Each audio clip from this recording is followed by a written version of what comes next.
Salve Maria, amados! Vamos lá para o nosso estudo do terceiro dogma mariano. Vejam só. A Imaculada Conceição de Nossa Senhora.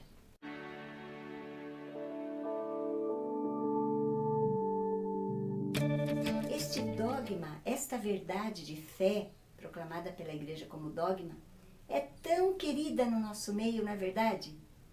Tantas igrejas dedicadas à Imaculada Conceição e esta jaculatória que o povo de Deus reza, ó Maria concebida sem pecado, rogai por nós que recorremos a vós. Então, é uma verdade de fé muito difundida, muito aceita, muito querida pelo povo de Deus, não é verdade? Com certeza. Mas ela também teve uma controvérsia histórica muito grande durante esses 2000 anos do cristianismo. Como é que foi essa, e o que a igreja estudou para definir este dogma? Vejam só. Nós vamos começar com a palavra de Deus. Gênesis 3,15. Gênesis 3,15. Diz assim, que está a palavra de Deus. Porém ódio entre ti e a mulher, entre a tua descendência e a dela. Esta te ferirá a cabeça e tu lhe ferirás o calcanhar. Palavra do Senhor. Graças a Deus. Então vejam só. Esta fonte bíblica está enraizada aí, nesta palavra de Deus de Gênesis 3,15.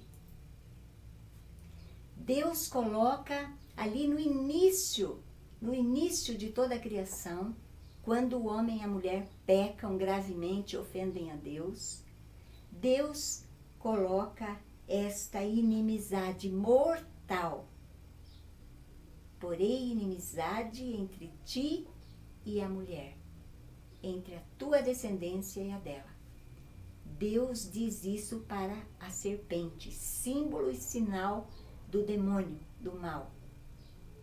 Então vejam só, existe uma inimizade mortal, a única inimizade, como diz o Tratado da Verdadeira Devoção, a única inimizade que existe na Bíblia e que é querida por Deus na Bíblia.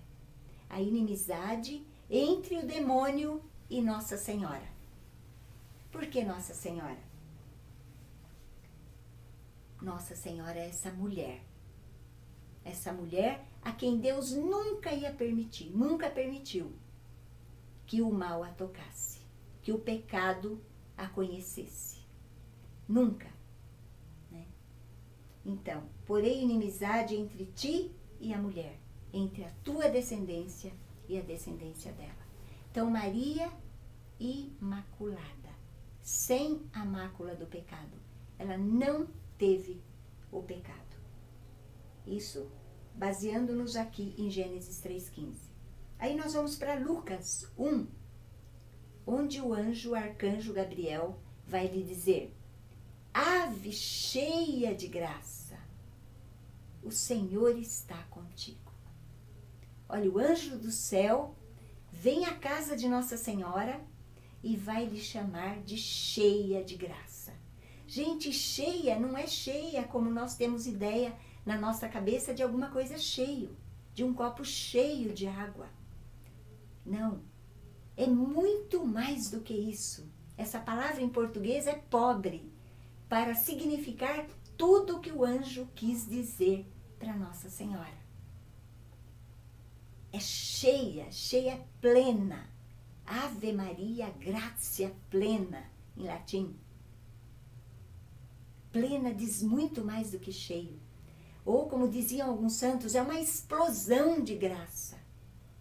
Então, se Maria é a criatura, a única criatura humana, cheia de graça, plena de graça, então ela não podia verdadeiramente ter conhecido o pecado.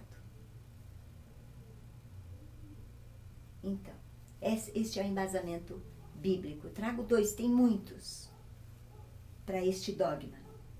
Santo Anselmo vai dizer o seguinte, uma coisa muito linda que eu quero partilhar com vocês. Olha, ele diz assim, abre aspas, Deus, que pôde conceder a Eva a graça de vir ao mundo imaculada, não teria podido concedê-la também a Maria? Gente, vocês sabiam que Eva também veio ao mundo imaculada? Sem pecado. Mas ela pecou depois. Porque foi orgulhosa, porque foi desobediente, porque usou mal a sua liberdade. Então, Santo Anselmo vai dizer, Deus que deu essa graça a Eva, não poderia também, no seu poder, dar essa graça a Maria? E ele continua, a Virgem a quem Deus resolveu dar seu Filho único, tinha de brilhar numa pureza que ofuscasse a de todos os anjos e de todos os homens e fosse a maior abaixo de Deus. Então, em vista da função, em vista da missão, em vista da graça que Maria teria de ser a mãe do Filho de Deus. Deus poderia fazer isso, se Ele quisesse. E Ele quis. Vamos ver. Qual foi a controvérsia histórica aí? Né? O povo de Deus, o povo simples, sempre aceitou que Maria foi imaculada. Não foi atingida pela mancha do pecado original. E também nunca mais em sua vida não pecou. Mas a controvérsia histórica foi a seguinte: como Maria poderia ser imaculada, ser concebida sem o pecado, se Jesus ainda não tinha vindo e foi Ele que nos redimiu do pecado? Vejam só, é a lógica. É a lógica. Como Maria poderia ter sido salva, redimida antes que a redenção acontecesse? Vejam a discussão dos grandes, né, doutores e sábios, né, há séculos atrás. Maria não precisava ser redimida também? Não era ela uma criatura igual a nós?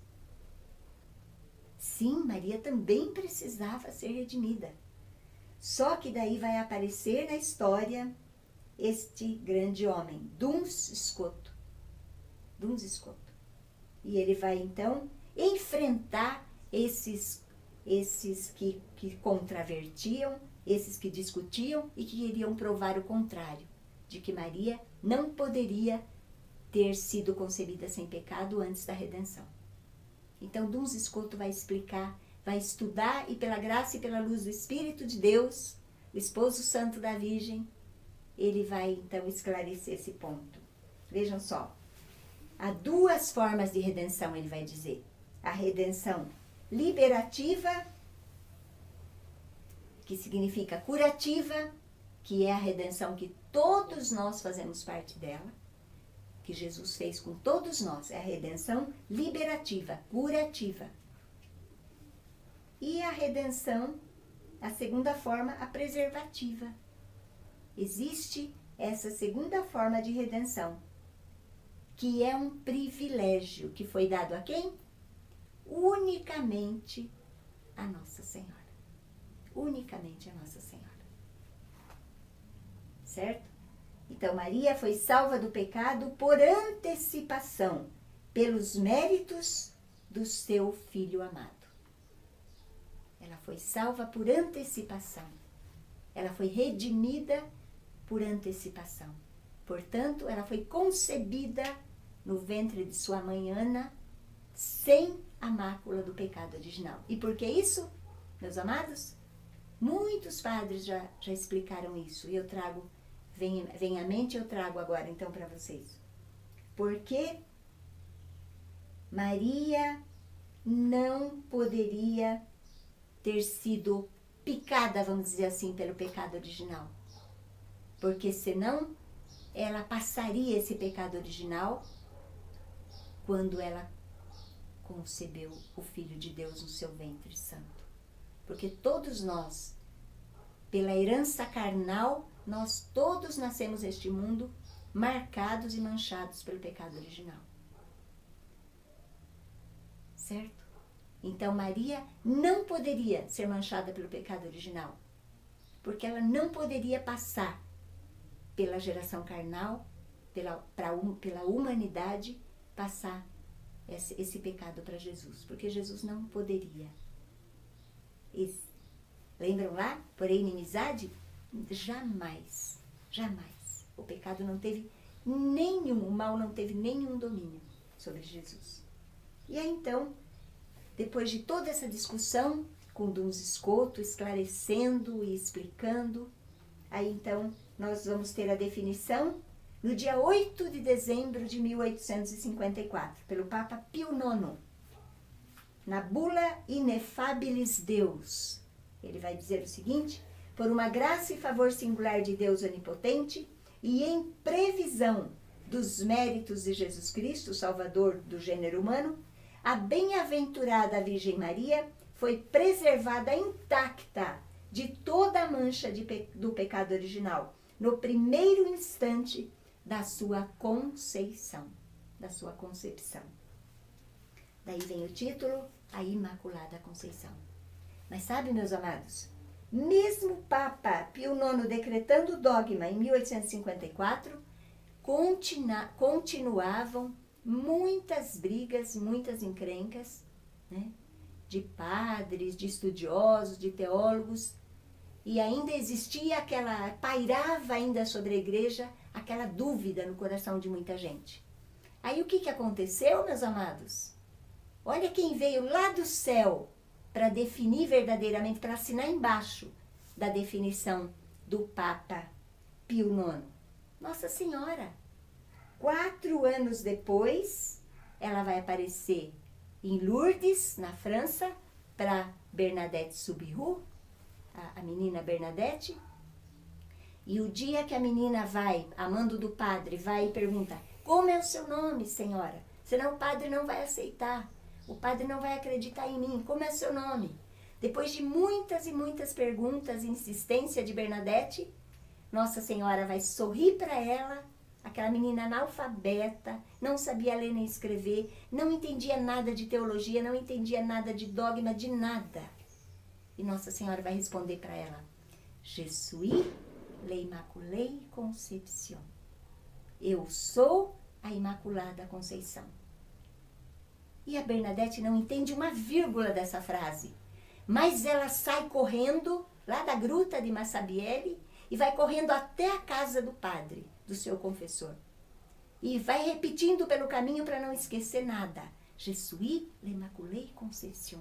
E chega correndo e entra que nem uma doida na sala do padre e vai cair de joelhos na frente dele e vai dizer: padre, padre, ela falou o nome dela. Ela disse assim: Je suis l'Immaculée Conception. O padre fica apavorado, cai de joelhos. E naquele momento, ele acredita na aparição de Lourdes. Quer dizer, Nossa Senhora veio do céu para confirmar o dogma do Papa, para dizer que ela é verdadeiramente a Imaculada Conceição. Um abraço, querido. Salve Maria. Acaso não sabe?